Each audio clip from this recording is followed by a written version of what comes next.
Bom dia, queridos irmãos. Estamos iniciando mais uma Escola Bíblica Virtual. Estamos estudando a vida cristã na prática, com o seguinte tema: trabalho. Hoje nós vamos concluir esse tema. Qual é a conclusão que nós tiramos sobre o trabalho? Então vamos lá. Primeiro nós vamos responder uma pergunta: como servos e patrões devem agir? Como deve ser o relacionamento entre servos e patrões? Qual é a interação dos dois com relação ao trabalho? Um texto da palavra do Senhor em Colossenses capítulo 3, verso 22, a palavra de Deus diz: servos, obedecei em tudo ao vosso Senhor segundo a carne, não servindo apenas sob vigilância, visando tão somente agradar a homens, mas em singeleza de coração, temendo ao Senhor. Então nós vamos ver que a relação de servo para o patrão é de obediência, né? Obedecer ao patrão, ao vosso Senhor, segundo a carne. Mas ele diz aqui, não é servindo apenas sob vigilância, ou seja, só quando o patrão está perto eu vou fazer as coisas certas. Não é desta forma.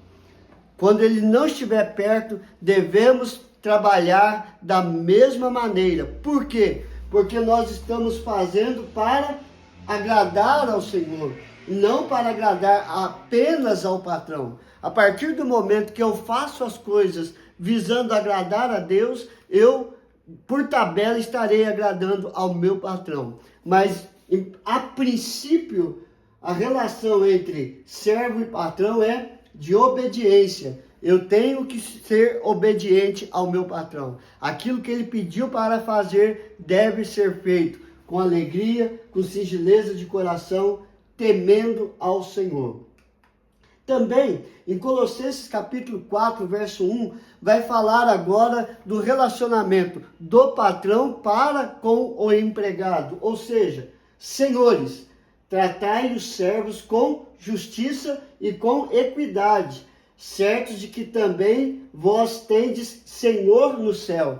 Então ele está dizendo, olha, vocês têm que tratar os empregados com justiça e com equidade, sabendo que o mesmo Senhor dos servos é o mesmo Senhor dos patrões. O mesmo Deus dos servos é o mesmo Deus do patrão.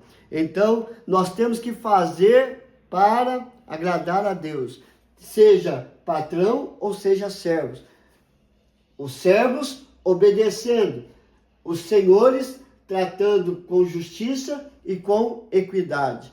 E há um outro texto que nós deveríamos ter colocado ali, mas eu não quis, que diz que os servos, os patrões não podem ficar ameaçando os seus empregados. Se você não fizer assim, eu vou te mandar embora. Se você não fizer isso, eu vou descontar no seu salário. Não, devem ser tratados com justiça e com equidade.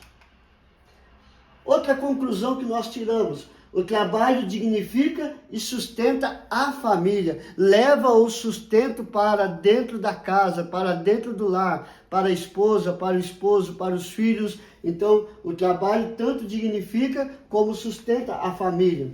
Em Efésios capítulo 4, verso 28, diz: aquele que furtava não furte mais, antes trabalhe, fazendo com as próprias mãos o que é bom, para que tenha com que acudir ao necessitado.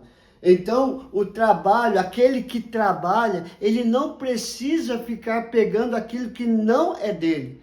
Por isso, Paulo está dizendo, aquele que furtava, não furte mais, mas trabalhe para ter dignidade, para ter o sustento para a sua casa e ter algo para ajudar aqueles que têm necessidade. O trabalhador, ele recebe o salário para suprir as necessidades do lar, da sua vida e também para abençoar aqueles que não têm e estão passando por necessidade. Então, o trabalho dignifica, ou seja, nós não precisamos roubar, apenas trabalhar, porque trabalhando com as próprias mãos, nós vamos ter o sustento para a família e para ajudar quem tem necessidade. Também nós vamos ver em 1 Tessalonicenses, capítulo 4, verso 11 e 12.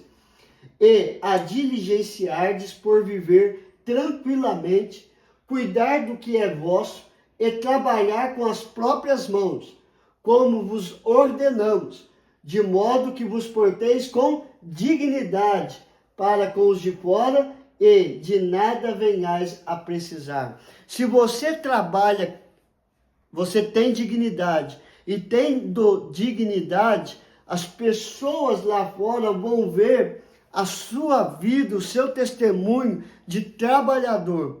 E muitas das vezes não vai precisar a ajuda de ninguém. Pelo contrário, você vai ajudar a quem tem necessidade. Então, nós vemos que o trabalho, ele dignifica o homem e ele sustenta a família, ele sustenta a casa.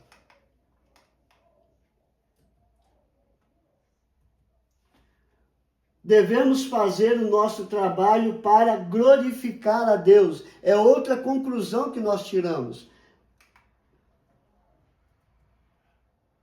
Em Colossenses capítulo 3, verso 23 e 24 diz: tudo quanto fizerdes, fazei-o de todo o coração, como para o Senhor, e não para homens, ciente que recebereis do Senhor a recompensa da herança. A Cristo o Senhor é que estais servindo. Então o trabalho, seja ele secular ou seja ele espiritual, nós temos que ter na nossa consciência que nós vamos fazer de coração para glorificar a Deus, glorificar ao Senhor e não para o homem.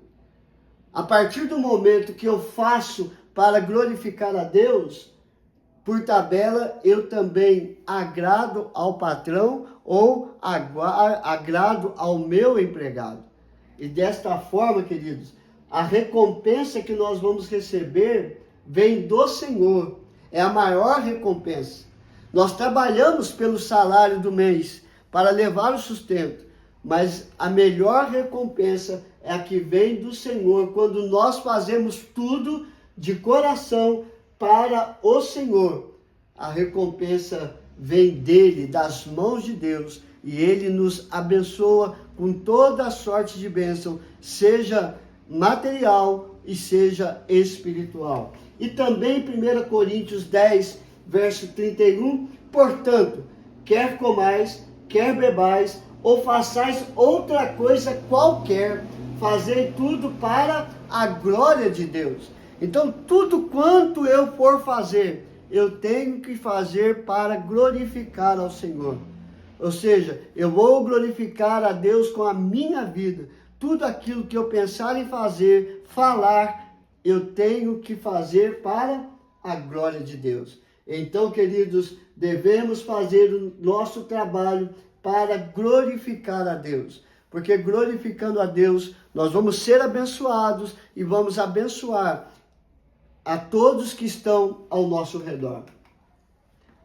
Por último, conclusão sobre o trabalho: ter em mente que nosso trabalho deve ser aprovado por Deus. Muitas das vezes nós procuramos a aprovação do homem. E muitas das vezes homens não aprovam o que fazemos. Ou seja, chega um determinado momento, olha, você é descartável. Eu vou precisar mandar você embora, pegar alguém mais novo, que faça melhor o seu trabalho. Então, nós temos que fazer de tudo para sermos aprovados por Deus. E fazendo para ser aprovado por Deus, nós vamos abençoar o nosso ambiente de trabalho. E abençoando o nosso ambiente de trabalho, nós vamos ser aprovados também pelos homens. Em 2 Timóteo, capítulo 12, verso 15, apesar de estar falando do trabalho espiritual, mas podemos colocar isso também no trabalho secular. Ou seja, procura apresentar-te a Deus aprovado, como obreiro que não tem de que se envergonhar, que maneja bem a palavra da verdade. Então procure ser aprovado por Deus como um bom servo, como um bom empregado ou como um bom patrão. Seja justo, seja honesto, seja fiel, seja de confiança. Então, para isso eu preciso ser aprovado por Deus.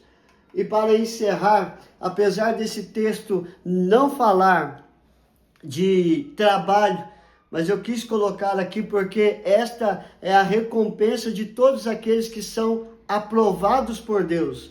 Ou seja, feliz, bem-aventurados aqueles que lavam as suas vestiduras no sangue do Cordeiro, no sangue de Cristo Jesus, para que eles assistam o direito da árvore da vida e entrem na cidade pelas portas. Apocalipse 22, 14. Todos os que são aprovados por Deus, quando Jesus Cristo voltar, vão ter as portas da Nova Jerusalém, da cidade de Deus, para que possamos ir para a presença do Senhor. Queridos, que você faça do seu trabalho um meio de vida honesto, correto, fazendo de todo o coração, primeiramente, para agradar a Deus, e depois agradar ao seu patrão ou agradar ao seu empregado. Que Deus nos ajude e nos abençoe. Vamos orar? Senhor, hoje concluímos mais um estudo, e como é bom saber que aquilo que o Senhor edificou, o trabalho, é para dignificar a nossa vida, é para abençoar o suor do nosso trabalho, é para abençoar a nossa família, abençoar as nossas vidas, é da onde nós tiramos o pão nosso de cada dia, que o Senhor nos dá para o sustento do nosso lar, para o cuidar da nossa saúde. Perdoe os nossos pecados, aumenta, Senhor Deus, a nossa fé dia após dia no Senhor. Trabalhe, Senhor Deus, em cada coração, aplicando esta palavra, para que todos venham entender que o trabalho não é uma maldição, mas é uma bênção do Senhor para o ser humano. Ó Deus querido, abençoe cada família, restaure os casamentos, fortalece a vida dos nossos filhos, fortalece a comunhão familiar, o amor, o diálogo, traga paz, Senhor. Entra com tua mão de cura sobre todos os enfermos, restaurando vidas, ó Pai. É a nossa oração, em nome do teu Filho amado Jesus. Amém e amém. Que Deus te abençoe, queridos, e até amanhã, se Deus quiser.